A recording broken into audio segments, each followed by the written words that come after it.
Los refugiados preparan la tierra, levantando grandes producciones. Los refugiados preparan la tierra, levantando grandes producciones. Siembran maíz, lechuga y frijolares, chiles verdes también tomatales. Siembran maíz, lechuga y frijolares, chiles verdes también tomatales. No importa que estemos cercados, firmes y unidos siempre estaremos. No importa que estemos cercados, firmes y unidos siempre estaremos. En enero de 1981 se declaraba oficialmente el conflicto armado en El Salvador, entre fuerzas insurgentes comunistas y la Fuerza Armada. Ya desde la década de los 70, el país vivía un ambiente de crisis política y social, como la brecha abismal entre ricos y pobres, la falta de libertades y las tensiones internacionales contribuirían a desatar 12 años de guerra, una que dejó como resultado más de 75,000 muertos, 15,000 desaparecidos, innumerables daños materiales e incontables traumas en la población. Soy un chico que llegó apenas con 10, 11 años a Colomoncagua. Entonces, pero recuerdo toda esta etapa de sufrimiento, tanto de mi familia, con la gente que nosotros viajábamos. Y para ver el tema de cómo surge realmente la comunidad refugiada en Colomoncagua. Años de 1980, cuando el conflicto armado en El Salvador se estaba generando y llegando a una etapa muy difícil, en donde el campesino, la campesina, el niño, la niña, la mujer, el anciano, el campesino no podía vivir producto de la represión que vivía El Salvador. Entonces, eso obligó a miles de salvadoreños a huir a Colomoncagua. Entre ellos podríamos mencionar la comunidad llegó a un número de 8,500 habitantes en Colomoncagua. Esa población era más entre niños, eran mujeres solas y ancianos, gente que tuvo que huir producto de lo que ya hemos dicho, el conflicto armado. La comunidad en Colomoncagua, estoy hablando de los años 80, realmente creó su propia estructura organizacional en los campos de Colomoncagua. Colomoncagua era un lugar a nivel internacional, regional, digamos, esta población era muy sonada, muy conocida porque esta comunidad tenía una particularidad y era el nivel organizacional al que llegó. ¿Y cómo se organiza esta población? Prácticamente se organiza a base de pura necesidad. Habría que organizarse para poderse defender tanto del ejército, digamos, en ese momento salvadoreño y también una vez en Colomoncagua del mismo ejército hondureño. Entonces la población llegó, digamos, a esos niveles, a una estructura organizacional que era muy envidiable.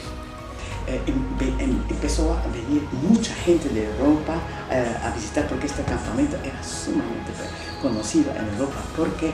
Porque ya al final eran 9,000 refugiados. Si tú comparas con otros campamentos de refugiados como que en Palestina, que son miles y miles y miles, Colomoncagua eran solamente 9,000, pero hicieron una bulla cada vez que algo no les pareció o que no estaban respetando sus derechos. Una gran bulla, hasta de Ginebra y de Roma vinieron de la CNUD a ver qué pasa aquí. Entonces, la gente estaba muy consciente y, por ejemplo, nosotros nos levantamos, porque a veces dicen que los extranjeros son que la gente viene, nos levantamos y de repente vimos toda la gente en la calle. ¿Y qué está pasando aquí? Queremos tal, no sé qué. Y nosotros va, bien. No, fue muy bonito. Cómo meramente se organizó de Las Flores el paso hacia las tierras que eran de Miguel Carranza, que es lo que yo sé. No lo sé ese es el paso, pero el caso es que se llegó ahí, a ese terreno baldío, ese terreno donde nadie quizás antes había habitado como llegamos nosotros.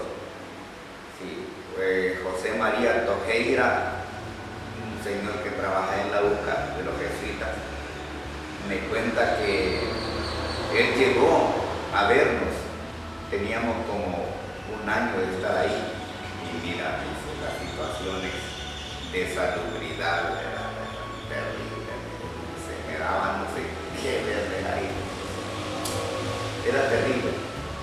cómo empezamos a vivir. Y luego se empezaron a levantar carpas de nylon, de lona, tiendas de campaña. Y poco a poco la ayuda internacional se fue incrementando hasta tener casas de zinc y de tabla. Y la organización fue muy bien estructurada. Realmente llegar a este lugar fue toda una etapa de sufrimiento, porque la gente escuchaba decir que había un refugio, ¿verdad? En donde la gente se podía defender y prácticamente la gente buscaba opciones cómo hacerlo. Y era como la gente iba llegando poco a poco a estos lugares y llegó a ese número de más de 8.500 habitantes. Ese es todo el tema, la represión. Bueno, en estos años, recordemos, también se da la masacre del Mozote. Entonces mucha población nuestra, si nos hubiésemos quedado en la región, posiblemente no iba a ser la única masacre del Mozote, sino iba a haber más masacres en todo el territorio, porque eran operativos realmente que desarrollaba el ejército de tierra arrasada. O sea, cuando hablan de tierra arrasada, había que arrasar con lo que allí se moviera y con lo que allí hubiese. Todo ese tipo de cosas la población sufrió, la población tuvo que vivir toda esta etapa de sufrimiento y por lo tanto tuvo que buscar refugio y salvaguardar sus vidas en pleno refugio en Colomoncagua. A partir de los años, o sea, todo el periodo de los años 70 al 80, la población ya tenía una persecución, corría el riesgo de una convivencia tranquila, ya no había tranquilidad, mucha gente era capturada y ya amenazada, señalada por personas de las defensas civiles, de las Fuerzas Armadas. Entonces ya la gente ni a los pueblos podía salir ya en el 77, 78, ya era tan peligroso. Ahí iba llegando un momento así de esa manera más crítico, peligro para la gente, de muerte, de captura, de tortura, desaparición. Y ya en el 80 ya se puso más seria la situación. Nosotros tuvimos que acampar, tomar las armas y desprenderlos, pues, ¿verdad?, de la familia. Sí, claro, sufrimos cuando veíamos pasar a los soldados dentro del campamento. No se imagina esa columna de soldados con las caras pintadas, con una pañoleta amarrada acá y una mirada muy brava y con chorros de canana de balas así, y un montón de cosas trabadas en el cuerpo y unas chibolas acá guindadas que ahora sé que eran granadas, y el fusil, y en la punta del fusil un cuchillo. Toda la columna de soldados cubría el campamento, todo. Y siempre hubo intervención militar, siempre. Ahora con seguridad les puedo decir que los campos de refugiados fue un lugar donde nunca se durmió porque estábamos siempre pendientes de la intervención militar. Los militares, la Fuerza Armada Catracha quería encontrar algún vínculo con la guerrilla, ya sea una carta, una prenda de vestir, lo que sea, todo para poder justificar que los campos de refugiados era un lugar donde se apoyaba a la guerrilla. Y ellos avisaban cuando iba a haber cateo. Era triste porque algunas familias tuvieron que enterrar, y yo lo vi, enterrar cartas, fotografías de sus hijos aquí en la guerra. Solo imagínense que una madre pudo enterrar la carta de su hijo y ese hijo días después falleció, no le quedó ni un recuerdo. La comunidad llegó, digamos, a defenderse como propia comunidad, digamos, porque la comunidad en Colomoncagua también no fue una comunidad prácticamente que no sufrió, fue una población que fue atacada por el mismo ejército hondureño y también en coordinación con el ejército salvadoreño. Entonces todo este tipo de cosas lo tuvo que sufrir la comunidad tuvo muertos, tuvo también desaparecidos, tuvo capturados. Todo este tipo de cosas internamente la comunidad en Colomoncagua lo sufrió. Nosotros en ese momento éramos comunidad refugiada en Colomoncagua. Así nos llamábamos, la comunidad refugiada en Colomoncagua. Igual acuérdense que habían refugiados en San Antonio, en Mesa Grande y nosotros que estábamos prácticamente en el área de Colomoncagua. Viví la experiencia ya desde que salimos de acá. Ustedes saben que salimos huyendo, ¿verdad? De los fuerzas armadas que maltrataban acá. No había respeto a los derechos humanos. Por eso decidimos irnos a otro país. Sí, aquí nosotros, las familias salieron, ¿verdad? Porque la mayoría de personas se había ido ya para las poblaciones, para el pueblo. Quedamos en mi lugar, que era aquí el Cantón Progreso de Torola. Solo vivíamos ya 50 personas. Todos habían ido, porque los llevaban las fuerzas armadas, los engañaban. Y murieron también por estar allá en el pueblo. Nosotros ya salimos a 50 personas. Bueno, las avisaron, ¿verdad? Nosotros salimos el día 12 de diciembre de la casa. Ya no teníamos casa, ya nos habían quemado la casa, andábamos arrimados de otra familia. Ya salimos el 2 de diciembre para allá. Nos dijeron que los alistamos. No sabíamos a dónde íbamos, porque no nos habían dicho todavía. Bueno, nos organizamos todos los que vivíamos cerca y preparamos un poquito de comida para llevar. Que los niños, porque yo tenía 2 niñas chiquitas, las 2 menores que tengo, porque ya son madres de familia. Tenía 2, con ellas fue difícil para mí porque había que llegar en un barco todavía. Se estima que cerca de 500.000 salvadoreños se vieron obligados a abandonar el país para salvaguardar su vida. La mayoría de estas personas emigraron hacia Estados Unidos y otros tantos se movilizaron por Centroamérica en calidad de refugiados, con la esperanza de que el conflicto llegara a su fin pronto y poder regresar a su patria. Un ejemplo de esto fueron los casi 10.000 salvadoreños, principalmente de los departamentos de San Miguel y Morazán, que se desplazaron rumbo a Honduras.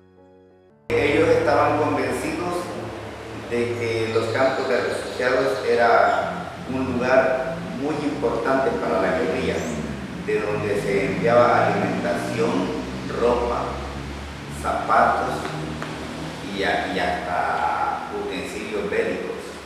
¿Sí? Ellos estaban convencidos de eso. Y los asesinatos fue, pues sí, ellos están preparados para matar, pues, y cualquier palabrita que uno les diga en su contra, van a responder con violencia. No van a andar esperando mucho para asesinar a otro. Hubo una masacre en callejones, hubo una masacre muy terrible en donde cuenta mi mamá que a un señor le cortaron la cabeza. Y allí en medio de la comunidad, allí en medio de tantos niños que vieron eso, así vivimos nosotros, peleándonos con el ejército hondureño. Ellos no confiaban que la gente estuviera solo por estar refugiada. Ellos sospechaban que los campamentos eran un santuario de guerrilleros, así lo nombraron ellos. Y bueno, era un hecho. La organización de refugio estaba relacionado con la organización de aquí de Campo Guerrillero. De aquí iba la información, cómo se estaba comportando la situación acá, cómo estaban las cosas acá. Entonces había una relación de información. habían dentro de la estructura en los campos de refugiados, habían postas, habían jóvenes organizados que se quedaban a hacer posta de tales horas de la noche a tales horas y así se reemplazaban para cuando entrara la fuerza militar por la noche avisar, y el aviso era agarrar una estilla de leña y pegar en las casas, porque lo más cerca que podía estar una casa de otra, que era así, eran casas bien pegaditas, ¿sí? Y sonaba: levántense, se metieron los soldados, levántense. No, hombre, eso era como espantar un hormiguero, ¿sí? Así pasamos 9 años. Claro, se cometieron asesinatos. Nosotros no podíamos salir de ahí, de donde estábamos, durante 9 años, porque los soldados estaban en los cerros. Apenas podíamos salir, como por ejemplo digo, a elevar escuchas a un cerro bastante despejado. Si ya nos alejábamos de ahí, corríamos peligro, mucho peligro.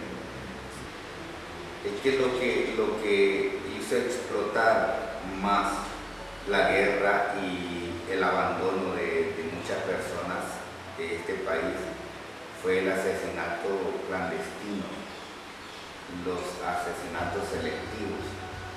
Un asesinato que encabeza la lista de tantas personas masacradas en este país es Monseñor Romero, y de ahí cientos de personas muy importantes para este país. Así fue como no tuvo otra alternativa la comunidad de huir hacia Honduras, a los campos de refugiados. Sí. Después de la masacre del Mozote en diciembre del 81, empezó el éxodo de grandes grupos de personas hacia el territorio hondureño. Fueron más de 40 kilómetros los recorridos, por hombres, mujeres, niños, ancianos y embarazadas, a modo de huir y sobrevivir del conflicto. En el municipio de Colomoncagua, a solo 10 kilómetros de la frontera entre El Salvador y Honduras, se levantaron cientos de campamentos para refugiados salvadoreños, quienes en extremas condiciones de vulnerabilidad vivieron durante 9 años fuera de su hogar y de su patria. Sin la ayuda internacional no sobrevivimos. La ayuda internacional fue lo más esencial que nosotros pudimos tener, porque ellos, a través de ellos, se daba a conocer al mundo el sufrimiento que estábamos pasando, y a través de ellos se conseguía la alimentación, se conseguían técnicos del mismo Honduras. Tuvimos técnicos que llegaron para enseñar a trabajar hortalizas, para trabajar letrinas aboneras, para trabajar en muchas otras cosas, en construcción, en nutrición. ¿Sí? Y así también hubo internacionales que llegaron ahí para trabajar, para preparar gente, nutricionistas, mecánicos, ingenieros, toda esta clase de gente. Habían internacionales que llegaban por un día, solo de visita para conocer cómo era el asunto de los refugiados. Un día, 2 días, 3 días. Y sí hubo gente que desde que llegó a Colomoncagua, a los campos de refugiados, llegó para quedarse. Llegaron muchos internacionales de Alemania, por supuesto, de Francia, de Noruega, de Suecia, de Suiza, de Inglaterra, de los Estados Unidos, de todo el mundo. Llegaron para trabajar con nosotros. De España llegaron muchos solidarios quienes se encargaban con el asunto de la recreación cómo mantener a los niños siempre con juegos recreativos. Imagínense el arduo trabajo que tuvieron que hacer con los juegos recreativos para poder mantenernos alegres en medio de tanta explosión, de tanta tristeza. Y estar ahí en ese lugar y no salir para nada. Esta gente se la jugó. Estaban líderes internacionales, como por ejemplo Adrián, y en cada campamento había un coordinador que se encargaba de platicar con los internacionales. Había una casa, se construyó una casa de relaciones exteriores, ¿no? Allí llegaban todos, fungía como atención para los internacionales, donde se podían reunir los coordinadores en cada campamento. Yo trabajé un poco en la parte organizativa ya. Se puede decir que en ese momento todo tenía un apoyo en la comunidad ya, porque las agencias, primero que el ACNUR es el responsable ¿va? De toda comunidad refugiada, primero es el ACNUR, recibirlo, detallar un censo con cuántas personas cuentan, para en base a eso traer los alimentos, las cosas que le van a asistir a esa población. Están allá, por decir, yo conocí, estaban las agencias que abastecían los talleres, se encargaban de traer ¿cómo se llama? Los materiales para los talleres. Estaba la agencia que abastecía las hortalizas, estaba la agencia que abastecía la construcción de viviendas. Cada agencia se encargaba de traer los recursos para que la gente trabajara. Sin saber a dónde ir, qué futuro esperar, abandonar casa y pertenencias, adaptarse a nuevas condiciones de vida y el hostigamiento por parte de la Armada hondureña supuso todo un reto. Aún así, la organización de los refugiados desde el punto de partida hasta el retorno nuevamente a El Salvador fue admirable, hasta para la comunidad internacional. Hay un dato muy importante, si bien decimos la guerra fue un escenario que nos obligó a salir del país, toda la población, estoy hablando de esa población de 8.500 habitantes, era población analfabeta, no sabíamos leer, había un total de el 85% de esa población era analfabeta, no sabía leer, no sabían escribir. Teníamos personas mayores que sabían leer, tenían un primer grado, un segundo grado, un tercer grado. Esa población misma tuvo que realmente organizarse y generar todos los espacios de alfabetización. Entonces se fue organizando la comunidad de una manera que le permitiera realmente educarnos entre nosotros mismos. Claro, la misma población también se hacía gestión a través de la cooperación del Alto Comisionado de las Naciones Unidas, de Cáritas en Honduras, de Menonitas y de otras organizaciones internas que le estaban dando atención a los refugiados. En ese sentido nosotros decimos de que superamos este número del 85% de analfabetismo, lo superamos. Se superó una vez la comunidad, se fue involucrando y se fue participando activamente. Ahí había clases para medio mundo, para adultos, para niños, todo el mundo estaba ocupado. No había un momento que se pudiese desperdiciar para poder aprovechar el tiempo al máximo en esos campamentos de refugiados en Colomoncagua. La comunidad llegó a instalarse, eran nueve asentamientos lo que tenía la comunidad. Entonces, en todo ese sentido, digamos, la comunidad fue creando sus propios mecanismos de subsistencia. Claro, a través de la cooperación, a través del Alto Comisionado de las Naciones Unidas. Colomoncagua, entonces el campamento de refugiados salvadoreños en Colomoncagua tenía en aquel momento, estamos hablando de 85, ¿ya? 6.000 refugiados, más que todo ancianos, mujeres y niños y niñas.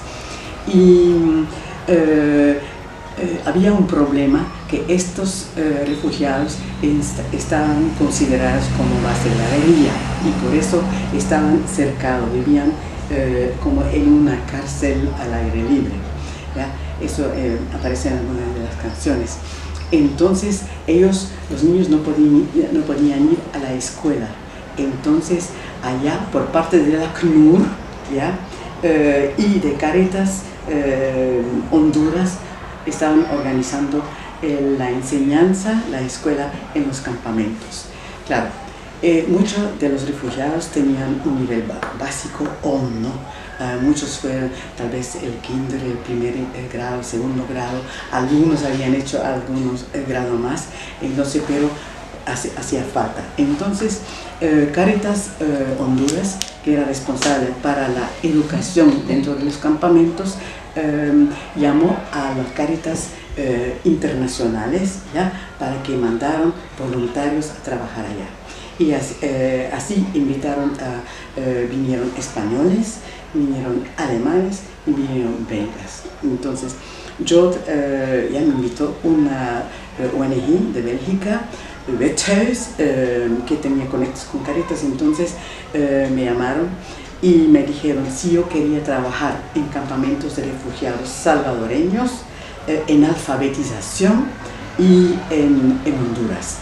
Y el tema educacional fue un tema que sobrepasó los niveles.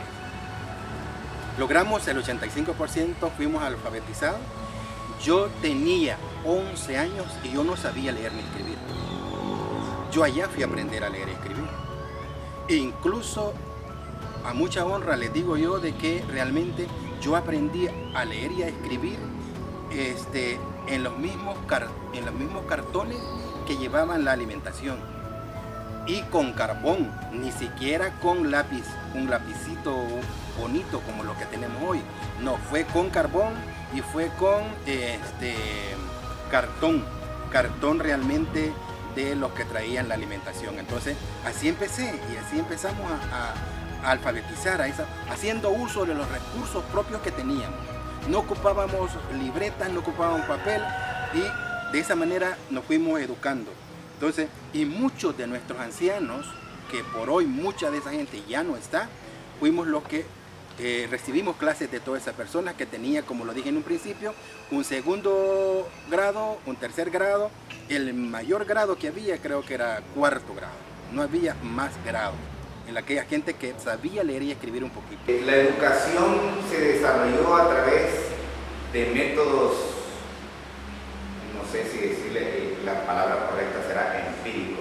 Por ejemplo, usted sabe leer y escribir. Usted se elige para que pueda enseñar a leer y escribir a otra gente. Así fue. Por ejemplo, mi hermana que estuvo 7 años aquí en la guerra, cuando llegó se dedicó a eso, a enseñar a leer y a escribir. En 1981 yo empecé a trabajar como maestra popular, le decían allá, un maestra popular. Bueno, me dijeron a mí parece que vas a ver un poquito y tomaste la libreta y empecé a anotar niños. Porque digo yo un montón de niños que no sabían nada. Vi un lugar que nos mandaban los niños. Empecé yo a hacer listas de niños de 8 a 13 años, muchachos. Y empecé a trabajar con los niños, me gustó el trabajo de educación. Yo cargaba un libro siempre porque yo les ayudaba a mis niñas a leer. Un libro Nacho, por suerte. Con él enseñé yo a los otros niños. Sí, además de ser profesora también era catequista. Sí, era catequista y yo daba la catequesis de los hermanos.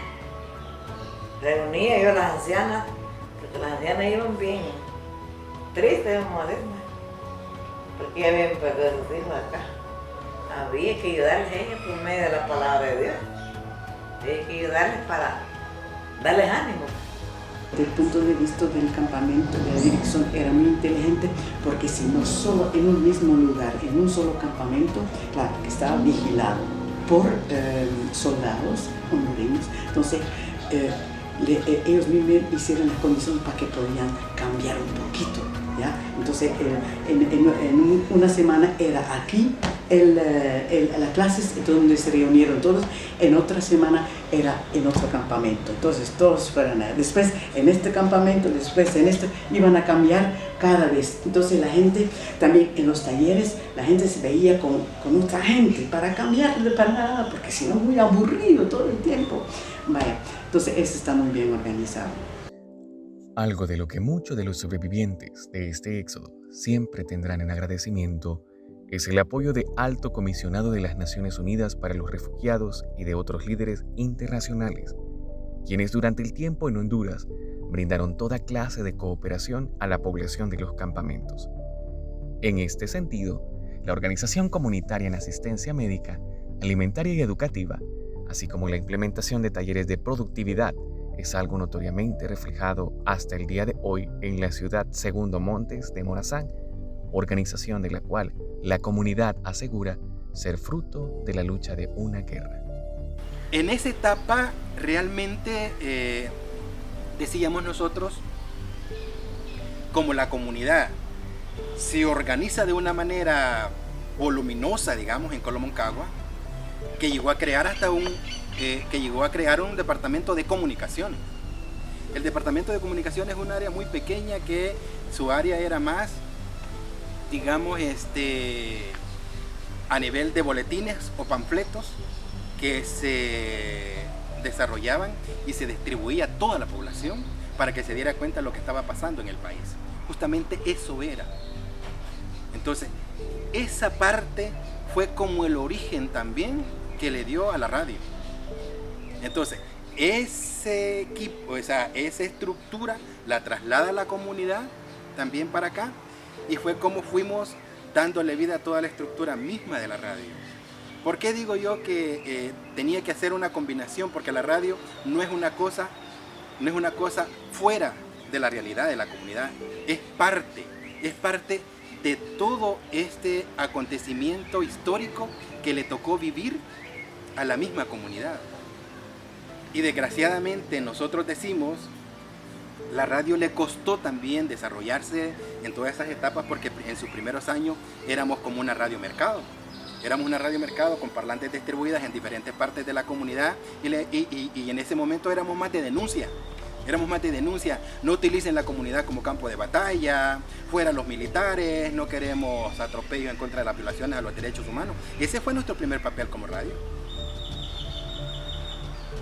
Nos dijeron que eran la radio Venceremos, que éramos la radio de los terengos, y nos dijeron de todo. Entonces comenzaron a perseguirnos.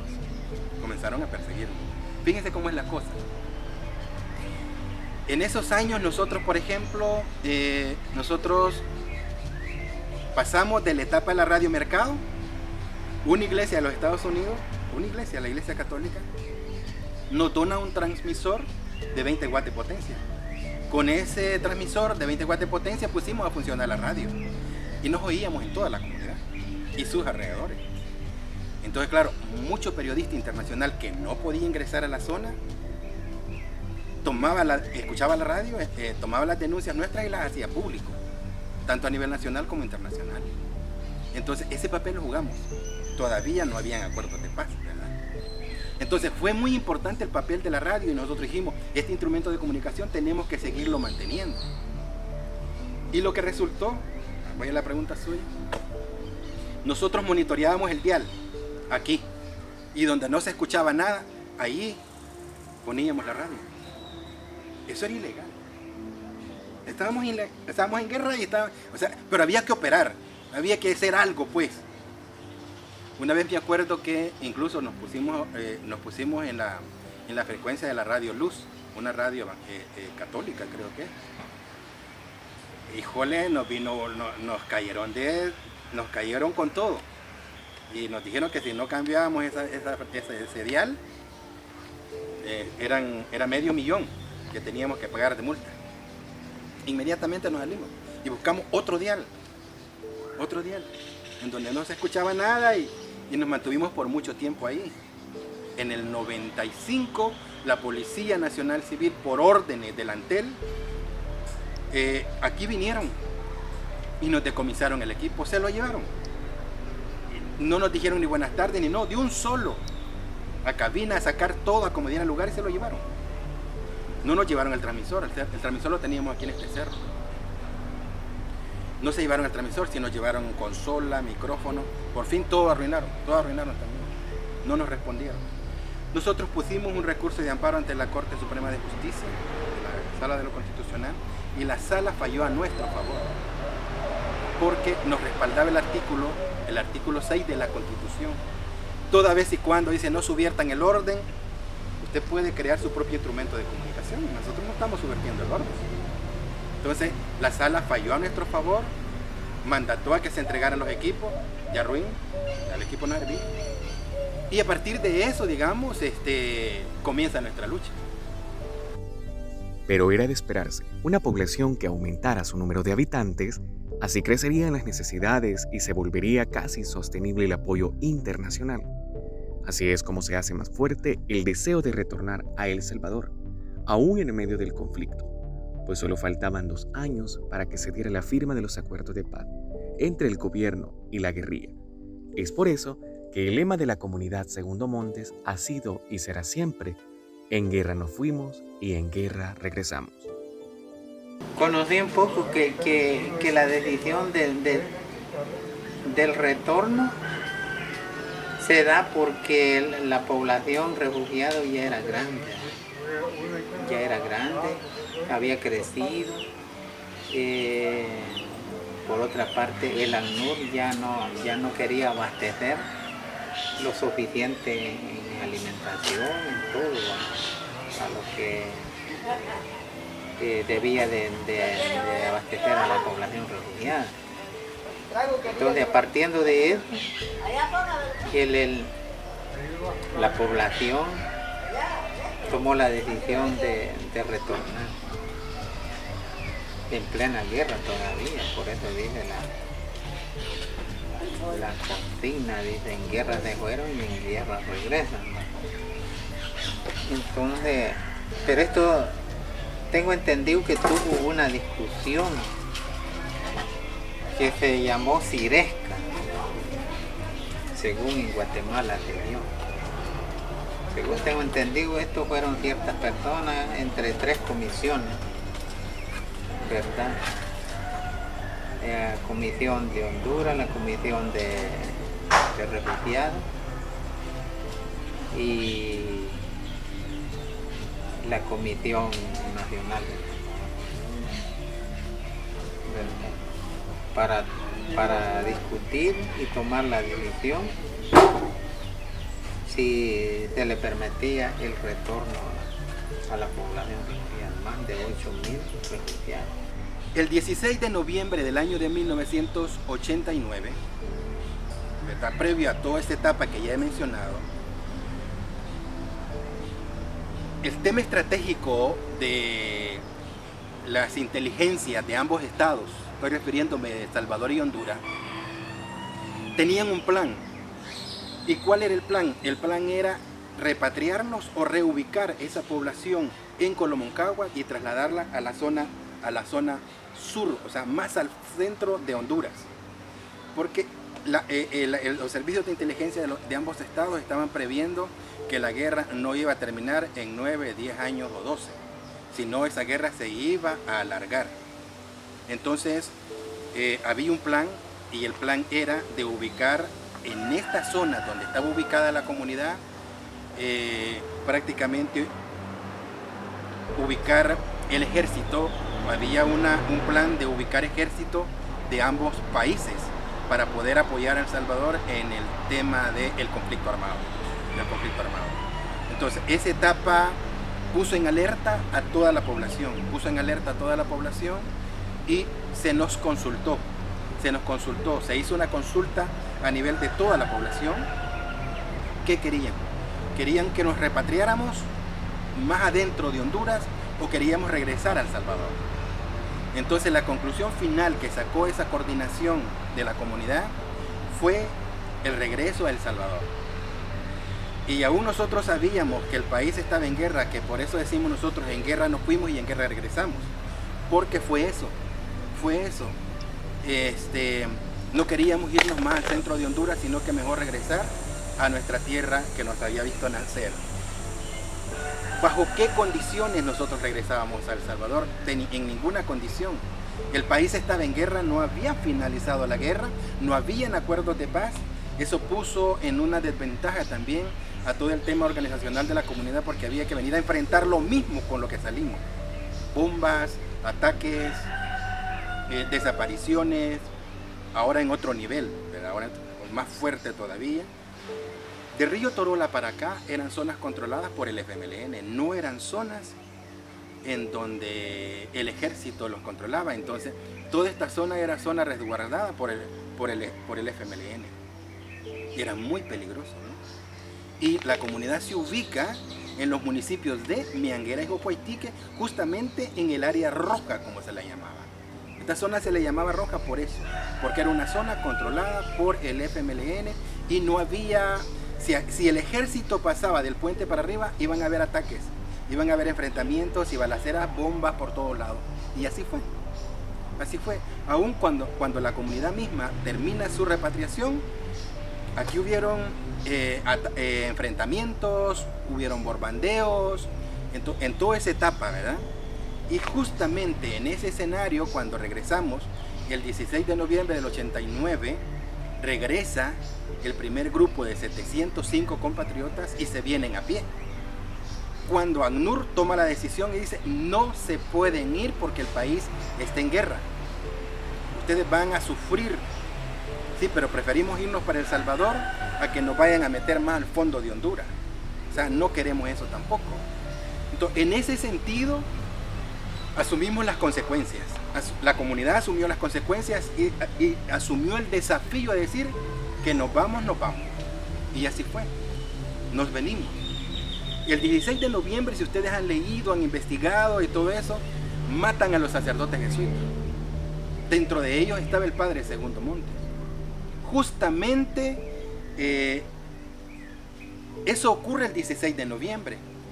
2 días después, que era el 18, ya venía el primer grupo de repatriados de Colomoncagua. Y entonces nosotros, toda la población decía, pero híjole, mataron a los jesuitas, ¿va?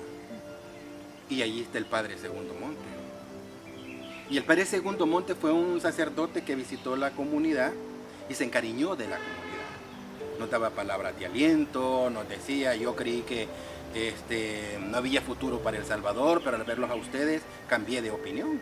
Expresiones de él, porque vio un nivel organizativo extraordinario de la comunidad. Él creyó que había esperanza para El Salvador y que había una comunidad muy organizada, de mucho campesino, muchos niños, con una capacidad enorme. Entonces, este señor le pone un gran cariño a la comunidad y en su honor la comunidad lleva el nombre. Y muchos nos dicen, sí, pero miren, allá hay mucho monte, o porque le dicen monte, o sea, y uno trata de dar toda la contextualización para entender de qué dependemos. Que mi infancia fuera la guerra me marcó para toda mi vida. El hecho de no haber tenido un carrito, no haber tenido la oportunidad que hoy la juventud tiene, es un tema muy complejo. Hoy yo veo a los niños jugando en el campo, jugando con pelotitas de marca, cosa que en mi infancia no la pude tener. Entonces, esa parte es triste, les digo, porque soy un joven, o sea, soy alguien que, si bien la guerra fue mi infancia, pero la guerra fue mi infancia, tristemente la guerra fue mi infancia, pero también rescato en el sentido de que fue una gran oportunidad también, no la desperdicié. Solo quisiera pensar, ahora hablando con mi padre ya murió, mi madre todavía la tengo viva, gracias a Dios, pero sus historias que ellos me trasladaron en cómo vivían, me da tristeza. Dormir en tapesco, por ejemplo, de bambú, y ni siquiera con un petate en mis otros hermanos, entonces uno es triste. O sea, comienza uno a decir que queda uno marcado por el resto de su vida, a decir que qué tan desgraciada es la vida. pero que también le genera buenas oportunidades si uno también sabe aprovecharlas al máximo. Casi 40 años después, la memoria de lo vivido en el exilio y del retorno sigue intacta. La población sigue esperando justicia. Aún así, no se han dado por vencidos ante las secuelas del conflicto y han sabido sobresalir a los problemas, manteniendo la organización comunitaria. Para los sobrevivientes, es importante que las nuevas generaciones conozcan la historia para no estar condenados a repetirla y para sentirse orgullosos de una lucha que dio frutos.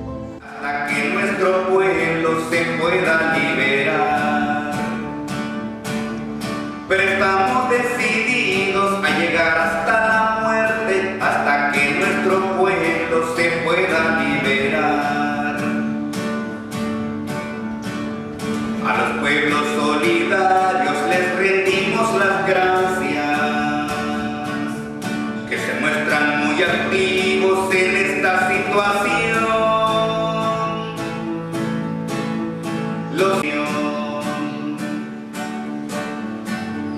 Ya les canta el corrido del pájaro de acero, pero queda la historia en la comunidad